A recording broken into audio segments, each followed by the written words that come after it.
Where my girls at? Where my girls at?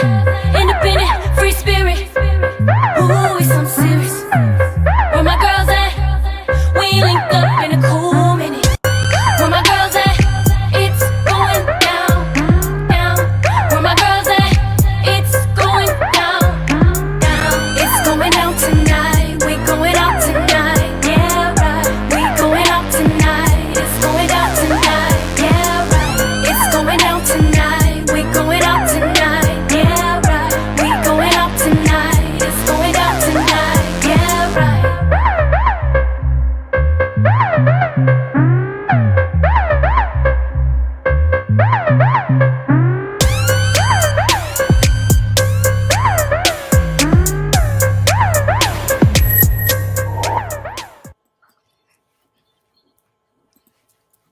Ooh. Where you guys at? Cool minute. Where my girls at? It's going down, down. Where my girls at? It's going down, down. All right, all right, all right. It's going down, baby. It's going down. Yes, yes, yes. Thank you, Michael, for the applause. I come to work every day for the applause. Yes, I do. 19 a.m. the Superstation with the Force of Friendship. We're here Monday through Friday, 6 to 7 p.m. Eastern Standard Time. Bernadette says, oh my gosh, can't wait to watch this episode. You know we're bringing it. We got a lot to talk about. Yes, we do. The girlfriend, Sabrina, Caterina, Crisette, and Gloria. We are here. 30 years of friendship. Powerful, passionate, purposeful, never Pollyannish. We talk about it all, y'all. Yes, we do. And we're grateful for this platform. We're grateful. Yes, we are. Well, it's Monday motivation, our most favorite day of the week. Sabrina Goodwin Monday is your host, and we got issues. We got issues. The Oscar got issues. Will Smith got issues. Chris Tucker got issues. The world got issues. What'd you say? Chris Rock. What did I say? Crisette? Chris Tucker. What did I say? Crisette got Tucker. issues? Shut up. Oh, yeah. Crisette got issues too because she's been online. Oh, what do I have to do? What are you telling me about my phone? Can you not hear me? What is it? Chris Rock, not Chris Tucker. I said Chris Tucker? Oh, yes.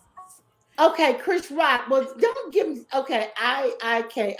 I'm not perfect. I know, Chris, that you've been on everybody. You've been on edge, baby. I mean, like the way over on the other side. So she is like this. You better not say nothing wrong or do nothing wrong, because first it's gonna let you know how it is today, how she's feeling. You guys, it's been a minute. We've been away at conferences and speaking. We've been out of town traveling, starting to get out there a little bit, spread our wings. And so we're back live today. It's frigid temperatures. I came back to snow. I was in Houston. It was 85 degrees. Came back to snow, y'all. Snow. It's springtime, y'all. But then I didn't feel bad because so much of the country is experiencing really frigid temperatures right now. So this global warming, we just got to get it together between the pandemic and global warming and the Oscars going awry.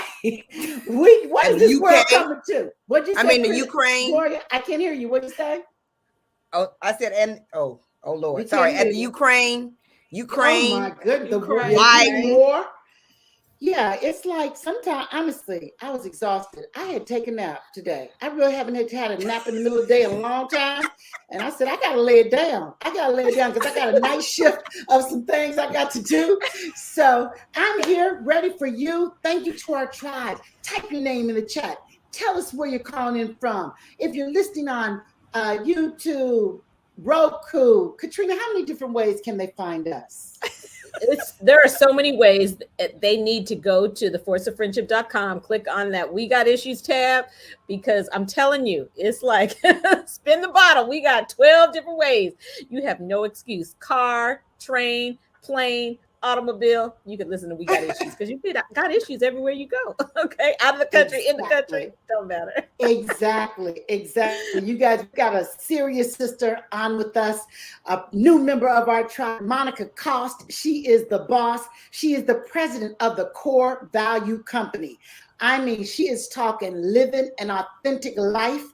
And I think she's going to be a perfect guest for all that we've got to talk about today.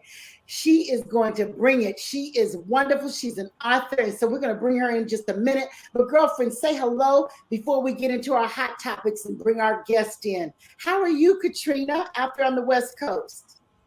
It's a lot. It's a heavy day over here. I am caring for my mom, caring for my doggies, just all kinds of things that are happening, and supposed to be in Chicago, but decided to stay back here. And it's raining. You know, we never can complain about rain in California because we need the rain. We really need the rain. But after being in LA and it was 85 something, degrees, Gloria, it was beautiful. And now it's dreary, and you really have to, I had to check my, sometimes you just have to check you have to make a decision to be joyful, because it's enough stuff to be sad about, right? It just is. So I just literally went in and gave myself a crown adjustment, like I choose to be happy. I choose to. So It's a lot. It's been a heavy Monday today, just already. And it's only 3:00 in California. So it's good. Wow. And I will tell you, this is therapy. We got a lot to talk about. Let's talk about it. Yes. Gloria, you had a fabulous trip to California. You were out there with the rich and famous on the big screen, the big stage, looking amazing. Oh my goodness, tell us about that.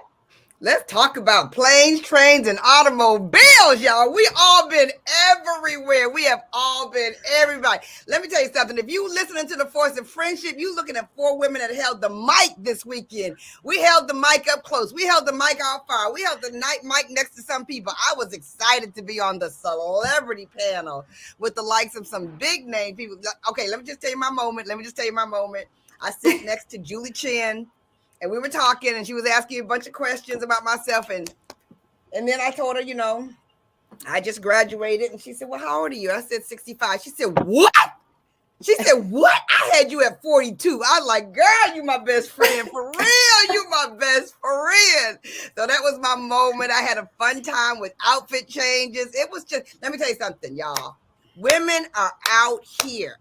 Women are wanting to get motivated. Women are wanting to get inspired. Women are looking for wisdom. So when we bring it to you passionately, purposefully, not Pollyanna, I can't even tell you. And there's been so much conversation today. Caterina hit it right. There's so much to be sad about. There's so much to be challenged about. And there's so much to be grateful for. I'm looking in my house and looking outside. There was a snowstorm 6 hours ago. Now it's sun shining and gorgeous. So it's just all kind of stuff that's wrapped up in today. I'm ready for today's conversation. Woohoo! Lots to talk about. Oh my goodness. Are we going to talk about the dresses?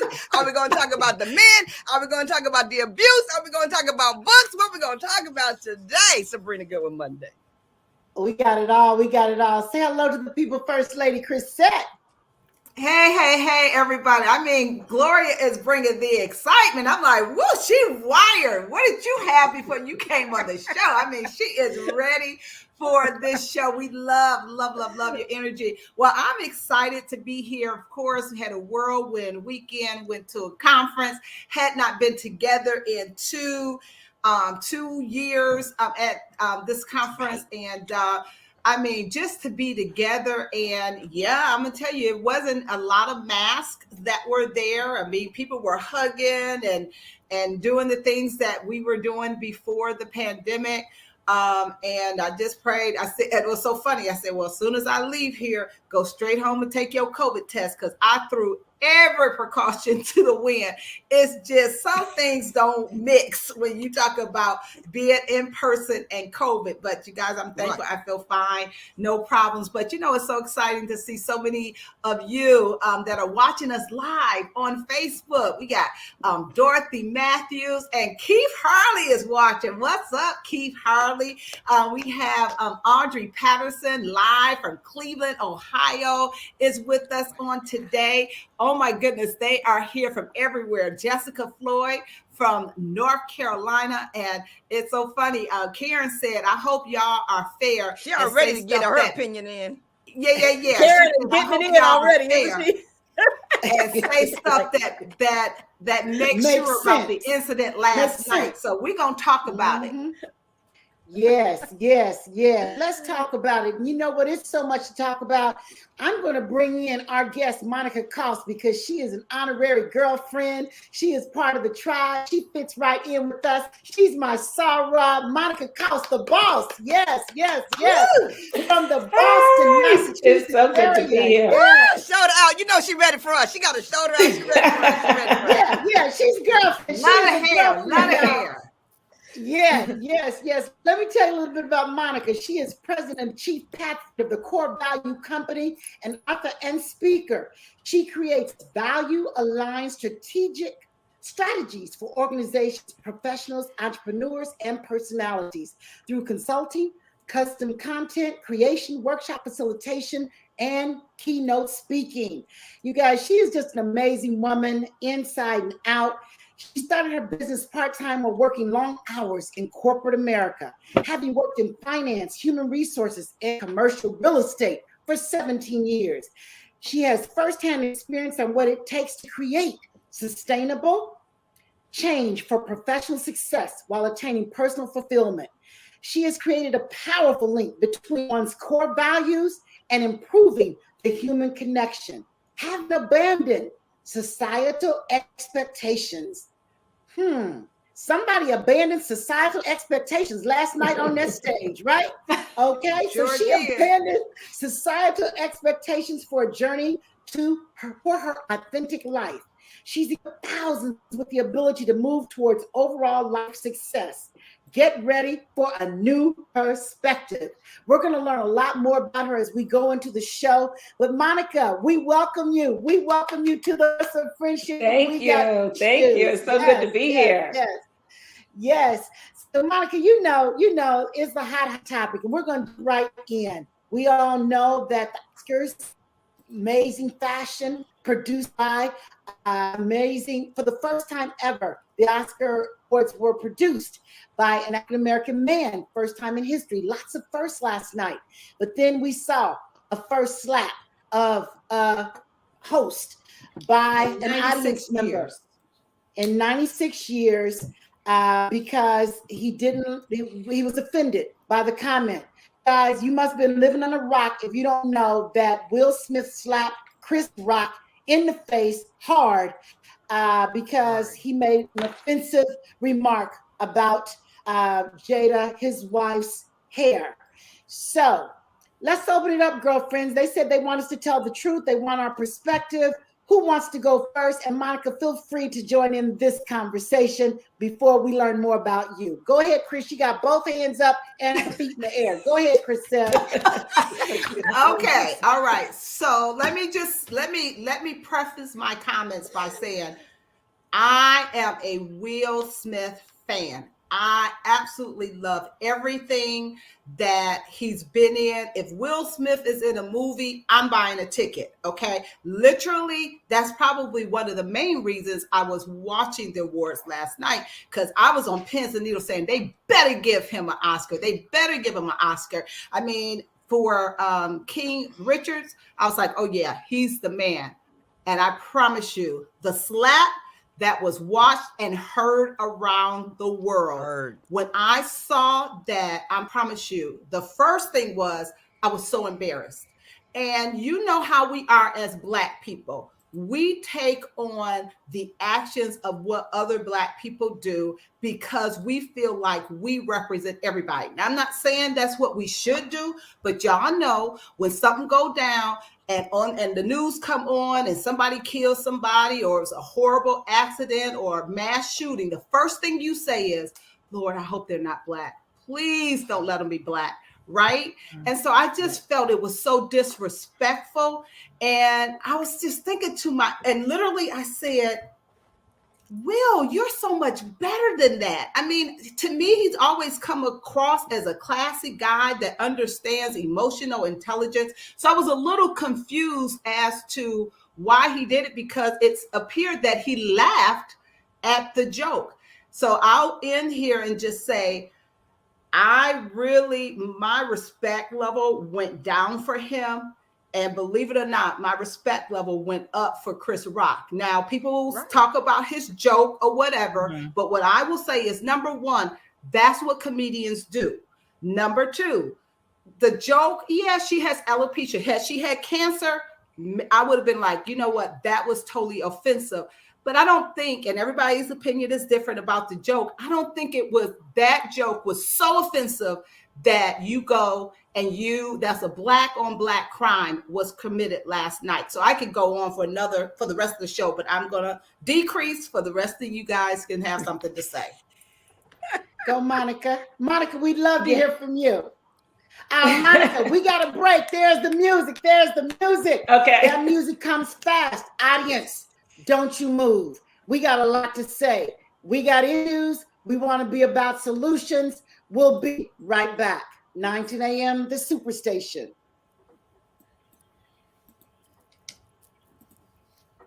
It's going down.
We're back. Oh my goodness, we are back. Yes. And we are back with Monica Cost out of the Boston, Massachusetts area. She has her own firm where she shifts people. She changes the narrative. She wants you to live authentically. We are talking Oscars. We are talking Will Smith, Chris Rock, Jada Pinkett. Monica, what do you have to say to us right now? As a matter of fact, somebody just said it in the comment section, and it's this notion that people are assuming that Chris knew she had alopecia. And for people who follow Jada, which I don't, I think she's beautiful, but she doesn't show up on my timeline. I didn't know she had alopecia. As a matter of fact, over on TikTok, somebody made a joke that she was filming G.I. Jane 2. I thought it was real. And then she did this other TikTok where she had these combat boots on. So I said, oh, she's on set. So when I heard what the joke was, I was like, well, is it terrible to compare? Because Demi Moore looked amazing and Jada Pinkett looks amazing with her short hair. So I was a little bit confused about why it was such a terrible joke. But when you add alopecia in it, he's still a comedian. But at the same time, we wouldn't be having this conversation if there was nothing medical related to it. But I don't think he knew. Bottom line is, if it had been anyone else, they would have been escorted out of the Oscars. Mm-hmm. So that is, we talk as African Americans, we are so quick to point out when someone gets favorable attention because of who they are, because of status and so forth. And as I'm with you, Chris, I love me some Will Smith, but anyone else would have been escorted out. That's just the bottom line. I will say this, to me, we talked about it early on, Jada won Best Dressed for real. And every show I looked at today where they were talking about the dresses, I don't even know who designed her dress, because you think about all the people who lost out because of what he did, that you're not talking about who designed her dress. We're not talking about this. And I suffer from alopecia, Monica, and I didn't know she had alopecia. I know, Sabrina, my girlfriend, she's the one who's in the know. If Sabrina didn't tell me, I didn't know, because I catch Red Table Talk every once in a while, but I also didn't know. So I felt that way too. Joy Behar said that, it's becoming more and more. Someone said it on TikTok too, that it's getting to the point as literally you have to vet your comedians have to vet their jokes so much more. They said if you pulled Ed Murphy stuff, Richard Pryor stuff, and even a whole bunch of white comedians, 99% of everything they said would be so off color, you'd get kicked out, wouldn't get invited to nobody's party right now. So he was wrong. Bottom line, period, the end. Yeah, all the way wrong. Yeah. Go ahead, Chris. I was just going to say, and I'm reading some of the comments, and of course, everybody, this is one of them passionate topics. And, everybody is saying, oh, he was at his breaking point. He was this. That is still not an excuse for violence, people. Everybody is on edge. So because you're on edge, gives you the right to perpetrate violence on somebody else. Everybody, you don't know who else was on edge sitting at the Oscars. So and then some people's like, well, I think he was still being in character of King Richard. Stop with the excuses. And that's part of the African American, culture that just really gets to me, is that we need to own our mess, call our people out when it's mess. Does everybody have issues? We absolutely. So let's deal with it, and then we can move on. But to sit there and say, well, he was protecting his woman, and he should have. That's wrong. It was wrong. It was wrong yesterday. It's wrong today, and it'll be wrong every single day afterwards, because violence, he could have been arrested had Chris Rock taking it to the next level. So don't give me he was on edge. I'm on edge right now. Yeah. You know what? I want to say this. I want to say a couple of things. I want to say I am totally surprised if Chris Rock did not know she had alopecia. Totally surprised, because you do not walk out on the Oscar stage, I don't believe, that someone has heard your vote, your jokes, like a lot of people. So his circle, somebody in that circle should have known. But I think even had he known that, just like you said, when you go back and hear comedians, they will say things that are funny. They will say things that are hurtful. They will say things that are really damaging, but they still go forward with it. Number one. Number two, had he been a white comedian, I bet Will Smith would have not got out that chair and gone and stepped up there and done another thing. Number three, Will was super wrong, but that statement that he said that love will make you do some things, when coming from a domestic violence background, that is the worst thing he could have said. That's the worst thing that he could have said, was to justify what he did under the title of love. That was just, so I personally think he snapped. I'm not giving him any excuse, but I think he snapped, because if anybody would have been prepared for the acceptance of the Oscar speech, it would have been Will Smith. He goes everywhere prepared. When he got up to that mic, he was all over the place. His head went nuts, crazy nuts. And I heard somebody said that, he looked at his woman's face and she started crying. You just do not walk up there and take the whole race down. And I'm sorry that the race is on your shoulders, but you just don't. My thing, I talked to my sister today. I said, you know what? There's somebody that's Black walked into a bank to get a loan for their house, and they were turned down. We don't want them in our neighborhood. I don't care how much money they make. I don't want them here. I'm telling you, to me, it's that painful. I feel bad for both, prayed for both of them. But seriously, no excuse. Very sad. Yeah. I also think that had this not been Will Smith, how would we look at this, right? So are we opening the door for this to just be randomly okay? So somebody says something about your spouse or your girlfriend. So now all of a sudden we're excusing it because in the name of protection, we go smack or punch people. Like, what are we doing? We have to apply it to all or to none. And it would have been a great opportunity when he saw her crying to lift her up and to tell her how beautiful she looked and to pull Chris aside after. Because had that joke gone on, we wouldn't even be having this conversation. There'd be a few people saying, oh, that was messed up. And that would have been the end of it. We would have moved on. Right. Yeah. Right. Absolutely. Yeah. Yeah. I mean, I brought don't up think for, it was. Go ahead, Caterina. Sabrina. Go ahead. No, go ahead.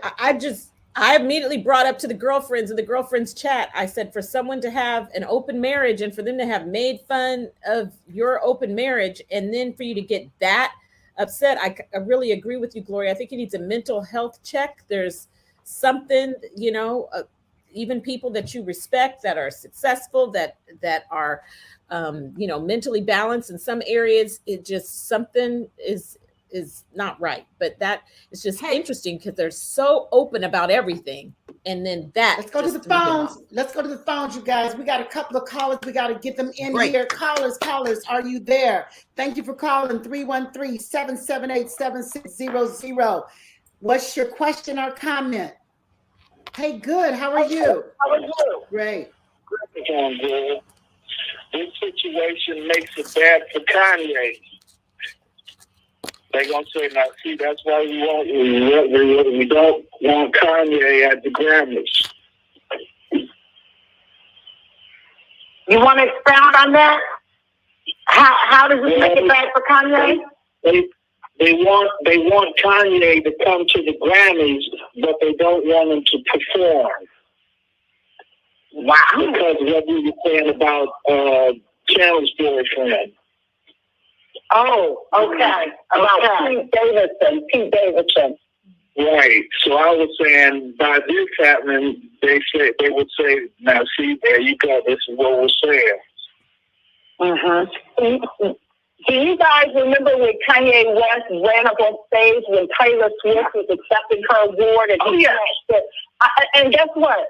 That was bad. We didn't think it could get any worse than that. Audience, you're like, it can't, and then you let him have not a pass, but you're like, he has some stuff going on. And believe it or not, you can honestly say that Will Smith trumped Kanye West. Unbelievable.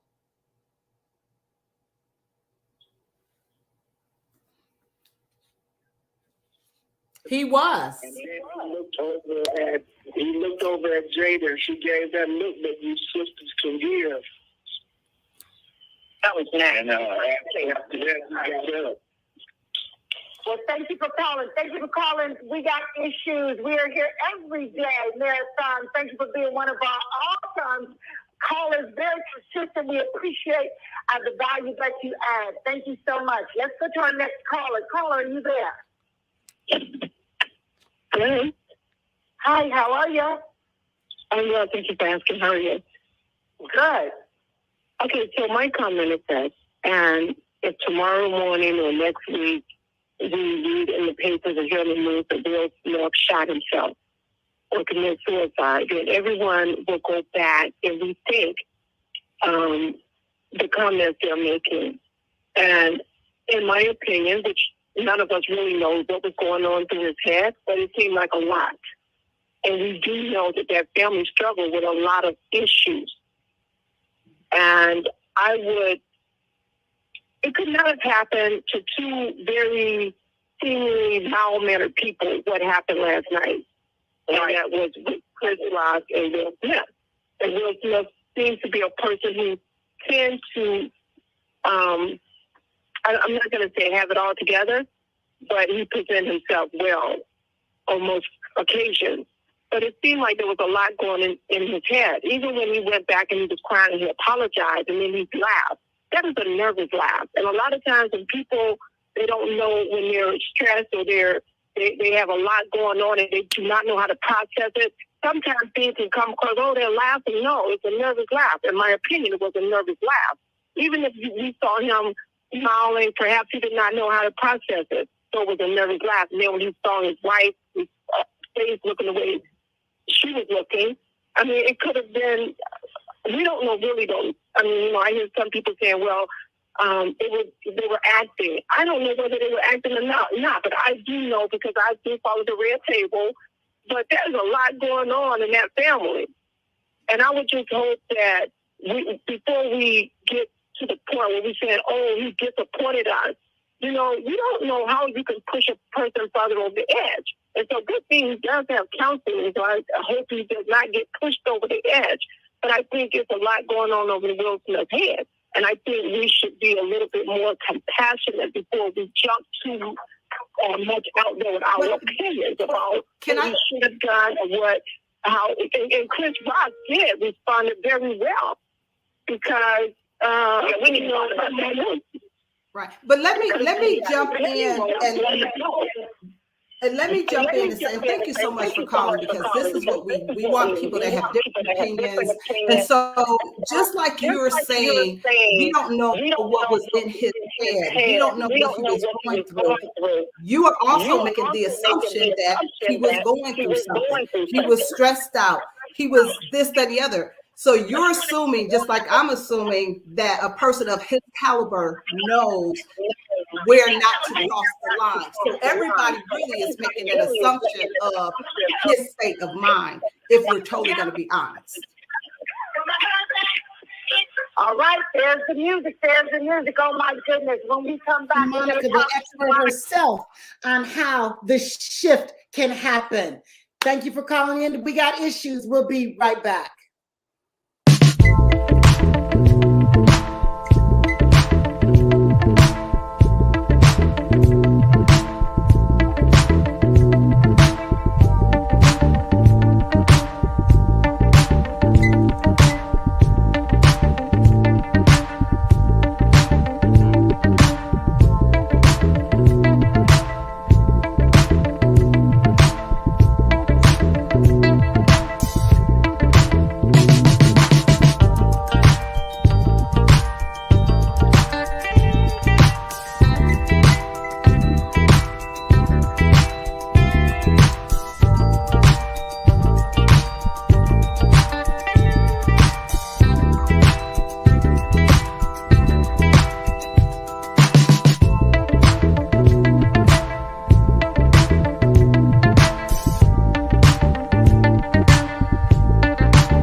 We're back. Oh my goodness.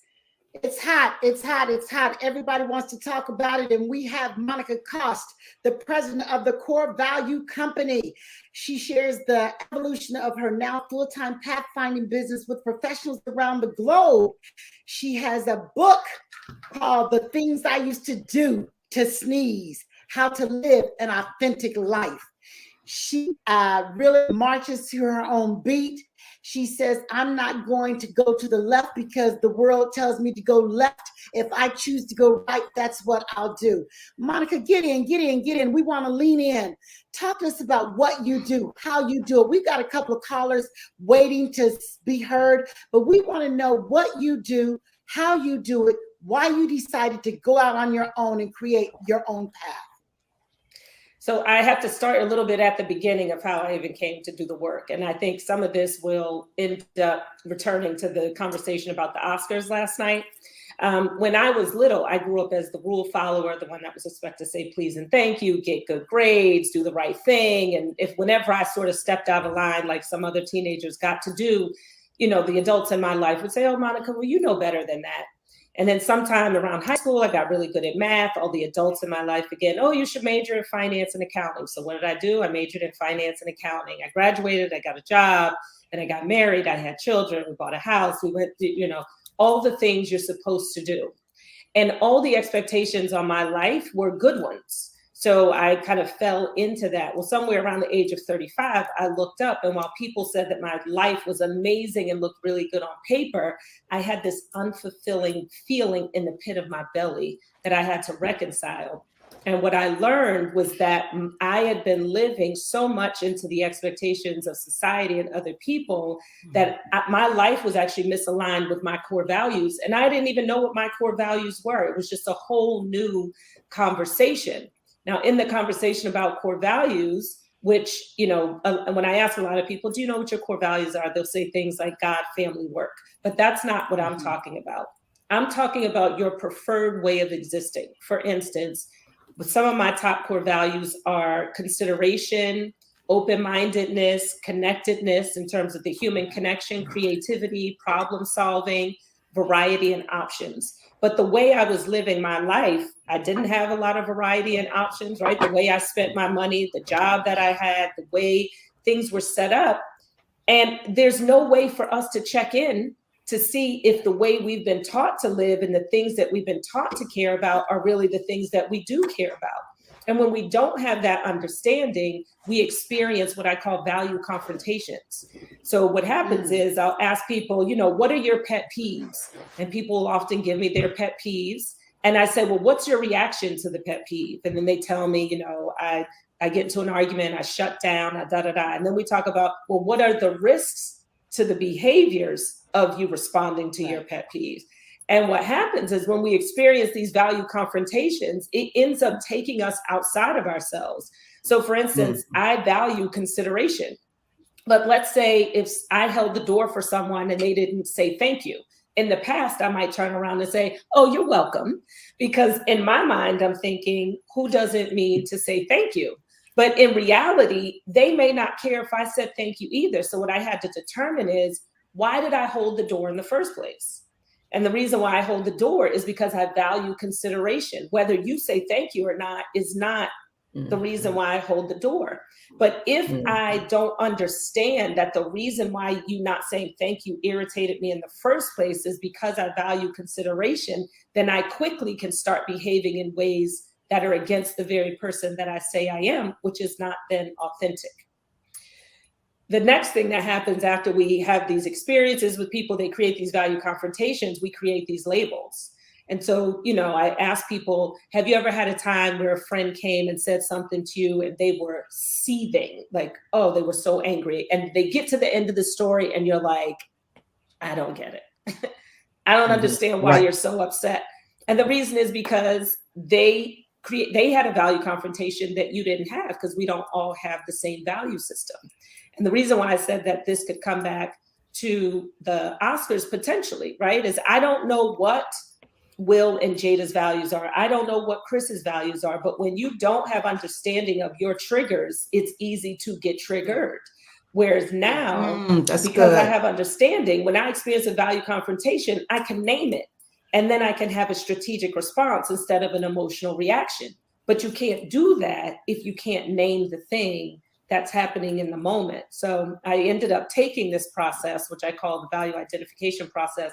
And then I created a bunch of workshops for corporations around value-led leadership, building a personal brand. So I teach it for individuals and for organizations, but it's so critical, at least from what I understand, to understand our core values, because it shows up everywhere. You know, we take these personality tests, and I think they're fine, and I'll be quiet after this. I think we take these personality tests and they're great, but what happens is people will say, oh, I'm a blue or I'm an orange. And so they try to act like a blue or an orange. Well, no, let's identify who you are first, and then go find organizations, people, relationships where that actually aligns. But we spend so much time trying to morph into certain environments and relationships that we're confused about who we are. So then it's easy to get, you know, we're always on edge. Yeah, Monica, that is so good. So good. Not knowing who you be and living authentically in yourself, being comfortable with that. In Will's book, and in Will's book, he clearly talked about being a people pleaser all of his life, having major guilt because he felt he didn't protect his mom over the years. That his brothers and siblings stood up to their dad, and he was the only one who didn't. And he said he will forever have remorse about that. So we don't know if that triggered something in him. Last night, to our last caller, we thank you for calling. We do need to be compassionate.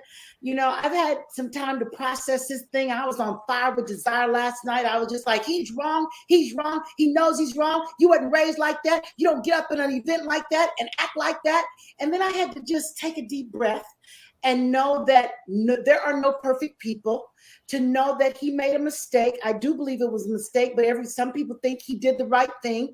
Everybody's entitled, but I don't think that was the time or the place. He was on the biggest stage. He was going to have the mic. He could have laid Chris Rock out right then and there when he got that mic and uplifted everybody else, but he didn't. And so I think when he goes back and looks back, that he would hopefully think that he would have handled it differently.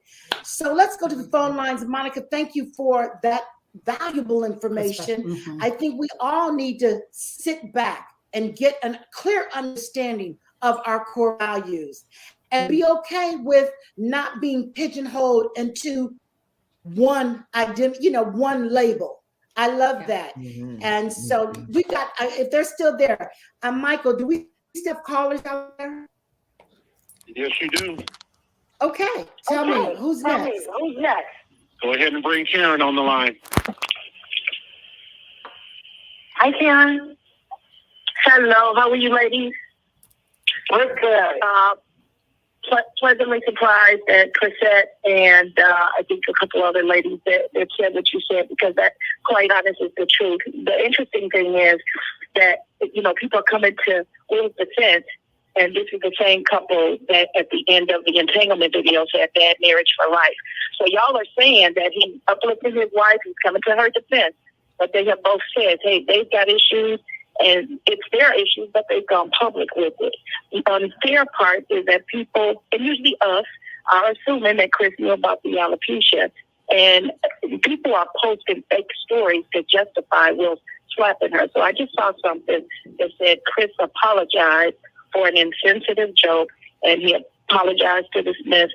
I doubt if that's true. If it is, ladies, how are you going to feel if he knew about the alopecia and he apologized?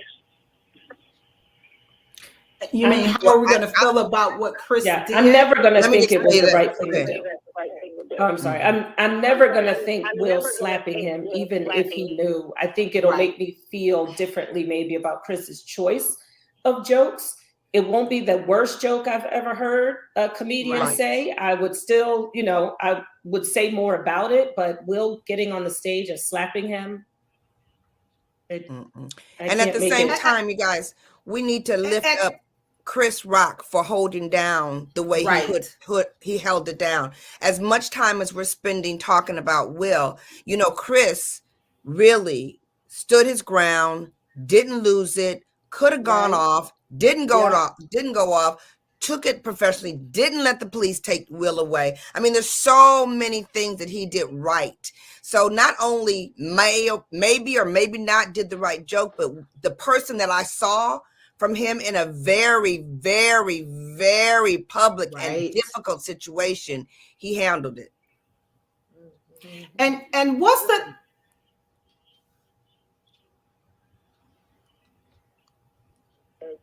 And I mean, of course, she's supporting the Smiths, mainly because they're friends. But some of the comedians, I'm totally shocked that they are not at least saying something to support Chris. I mean, this whole thing has been horrible, and you know, for it to be such a legendary night. It's just horrible. And the fact that we are debating with each other, I see friends fighting with each other, already deleting and blocking each other over it. It's always the same thing with us. Yes. Valid point. Thank you so much for calling with issues. Thank you. All right, here we go. Another break. We had another break. It's going too fast, y'all. It's going too fast. On these days, we need more time. We'll be right back after the break. Thank you for tuning in.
Interesting is the program or the concept shifted. It's spelled SHYFTID, and the ID looks like identification, because the point of it is to identify your personal area of shift. So I don't know if I would say as much what I think Will and Chris should shift, But I do think it's worthwhile for them to sit down and identify based upon how life is going, how things went last night, how they're feeling, where they were triggered personally, because all of this stuff has to start on the inside. I know we've become a country of label chasers and finger pointers, but at the end of the day, if we're not looking inward, then we're not going to find any of the answers or the connectivity, because we're going to be too busy pointing to other people. And I think people, unfortunately, this whole, one of the things that I say is that people don't deserve labels. It's when we label a person, it prevents us from seeing the entirety of a person.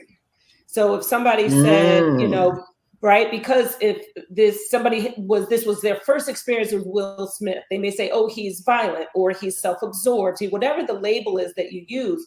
We have to think about, when we label something, then how do I treat that label? So if I think he's violent, then how do I treat a violent person? So then it doesn't allow for me to see the rest of the person. So what I inspire people to do is to just pay attention to the facts, pay attention to the experience that you had, right? It's a different thing if I say, Tanya lied to me versus Tanya is a liar. If I tell you Tanya lied to me, we can work from that point. Well, what did she lie about? Well, now I have questions. But if I think she's a liar, I don't have questions. I know what I think about liars already, right? So we have to be really careful about landing. Excellent. Gotta be careful. Gotta be careful. Everybody is so strongly opinionated here, and we're entitled, but I love that we're having this conversation. It brings awareness. It brings better understanding. Like I said, no perfect people allowed. We hopefully know right from wrong. We want to do better, be better, have better. Seriously.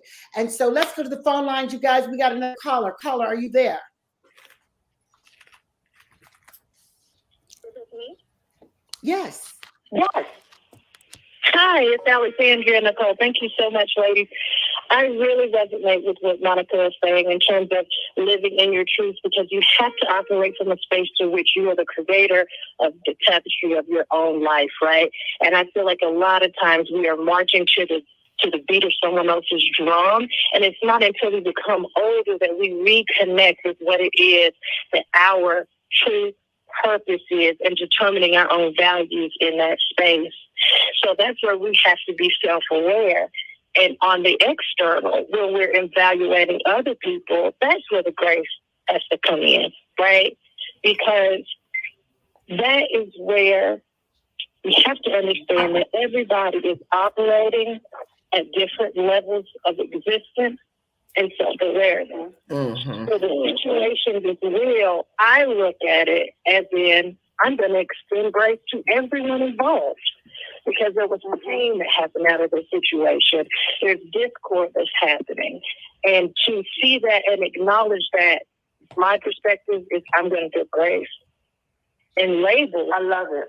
All that does is it empowers people to be dismissive of a person as a whole. So we have to remove that need and that want to slap a label on somebody. Like Monica was saying, he's abusive, he's angry, he's this and that. Can we look at Will Smith as a man who has delivered for 32 years in this very public space? You know what I mean? Very Everybody difficult. That's where I stand on it. Well, yeah, we thank you. We thank you, adding value to our show today. Thank you for calling. Yes. All right. Is there another caller, Michael, or can we go back to our panelists? Nope, all the lines are clear. Okay, excellent. Girlfriends, we've got about 2 or 3 minutes. Get in here. Caterina, did you have something you wanted to add? I wanted to say, and maybe Monica knows the proper term, but we can't hear you, Caterina. I wanted to say, and maybe Monica knows the right term, but Will has so much, he has so much emotional investment with us. We have such a strong trust. It's like it's like a term, it's not real estate, but he has so much value that he's put in. you know, a lot of people comparing him to Kanye. Kanye has broken that trust over and over and over and over. Will is in a different place. And so it becomes much easier to show someone grace. I did just want to say how his friends, I mean, we are the force of friendship. Yes. And even when I'm wrong, I appreciate the fact that you, as my girlfriends, have my back and help me to make the adjustment. And so there's something to be said about the importance of having wise counsel in your friends. So right. That's what I wanted to right. say. He can bounce back Right. from this because of how much trust he's built over the years. Mm-hmm. Mm-hmm, mm-hmm. I think that's a very valid station because he's got so much with us, but his friends, to say that we bring you guys such value in what friends will do, to see his friends stand up and corner him. I don't know what happened with Chris. I hope he had friends on that side as well, but it really does show it's easy to run from someone in a bad situation or to support someone, even when you disagree with what they did or what might have happened. His friends stayed up and stood right next to him. And did y'all see who his friends were that stood up for him? So that that culture, that depth of the culture is what Will has deserved because of the 33 years. Yes, yes, yes. The audience is saying that we did not get enough of Monica Carr. She has to come back. And for sure, we didn't know we'd have this breaking news. So Monica, we're bringing you back, baby, so you can give us all of that because your education is necessary. Yes. Go ahead, Crisette. What were you going to say? No, I was just saying, I definitely want to hear more from Monica. I have your issues today. I was saying, I definitely want you to come back, Monica, because literally you have really educated us on the labels that we use. And so we're always so glad when we have guests who, know their stuff and they really make a difference to our tribe. And so we really appreciate you. So we definitely got to have you back when we're not talking about one topic.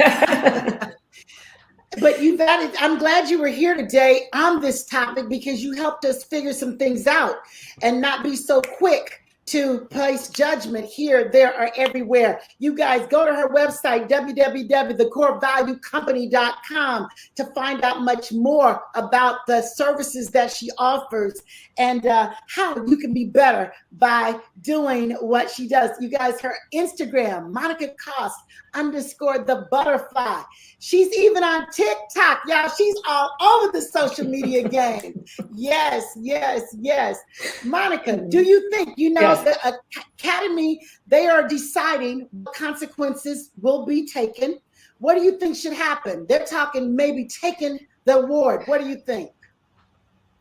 It's so hard because he did assault and battery. He actually physically assaulted Chris Rock on the stage. So for that, if it weren't Will Smith and I were being honest, I would say yes, right? But one of the things I was going to say is in the same way that I wouldn't erase all of my best friend's actions because one thing that she did that was egregious. Right. I mean, it depends on what she did, but I just don't think we can delete him and all that he's done up to this point. So I'm struggling on an answer. Okay, Gloria, you think they should take the award, the Oscar? No, absolutely not. No, he deserves the Oscar. And if it had been someone else of a different race, we wouldn't have this conversation. So we have to really reach over and remember that we have standards that he has to keep, but we have standards that we have to keep as well. No, he needs the award. He got the award. He deserved the award. He did not deserve what he did on that stage. But the award, he was the best. He was the best. And I didn't even see the other movies. He was the best. All right, we're out of time. We'll see you tomorrow. Same time, same place. We'll be back. We got issues. Thank you for joining us. We sure got issues today, boy. We got issues.